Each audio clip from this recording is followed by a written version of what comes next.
Last time, so we're going to look at a few more options if we can't finish it. So again, from the full head lock position, the chin, all the usual stuff. So coming in, maybe attacking that arm in the guillotine. Elbow high, as he sit back, find the hip, but this time he didn't get this leg over and car rode all the way over his left shoulder.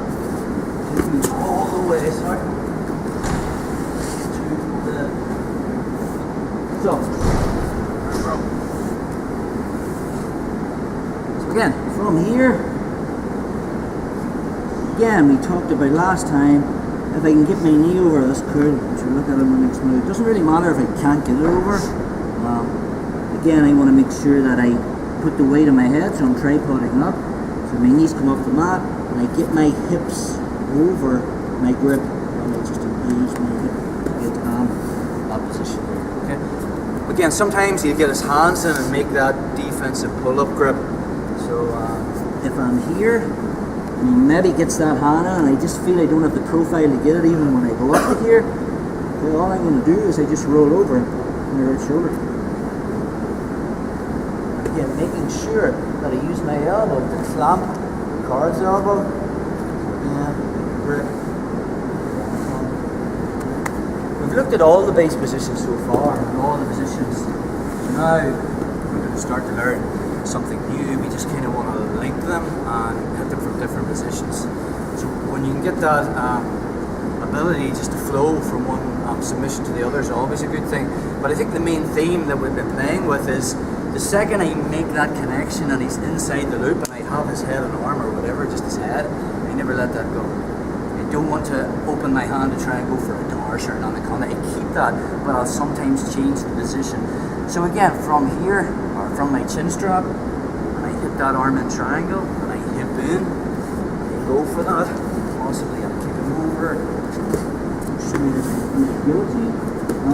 Another way, actually just problem solving that guillotine and finishing from there, is if Carl makes those grips on the hand, I can put the weight on my head and move towards my right shoulder and lift my hips high and possibly get my grip a little deeper in, and then I'll just drop my hip on top of it so I can finish from that position just by moving and creating a little bit of space. We talked about how when you get into the finishing position you can't really do much with the grip, but because I'm on top here, this is probably the only one that I can do something, because I lift my hips up and move a little to my right, and now I can snitch that a little bit tighter towards my grips on my hands, and now I bring my hips down to fill the space.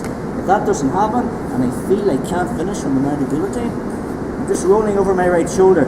The detail is this elbow though, because if I roll over and I don't keep this clamped and I end up here, stay there bro, Carl can put this hand on my hip. And if I'm here and he makes a frame on my hip, it's very hard. See the way I can't use my leg to smear that off? And this is his escape. Because I can't smear this arm down to fill that space, he's possibly just going to roll to his knees up here. So I can't have him finding that difference. Okay, so just go for my bro.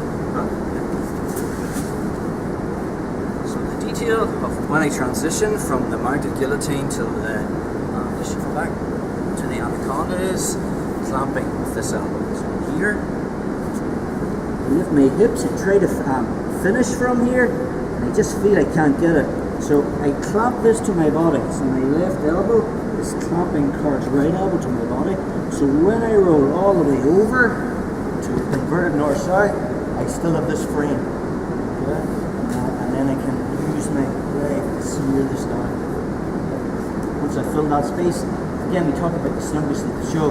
My right forearm is exactly where it needs to be. I just have to move this shoulder where I want it. And my bicep, and I looked at how to finish from there. I just bring my right elbow in my body. So it's just that. I'm not squeezing with the right. Okay, so let's play with that. Yeah.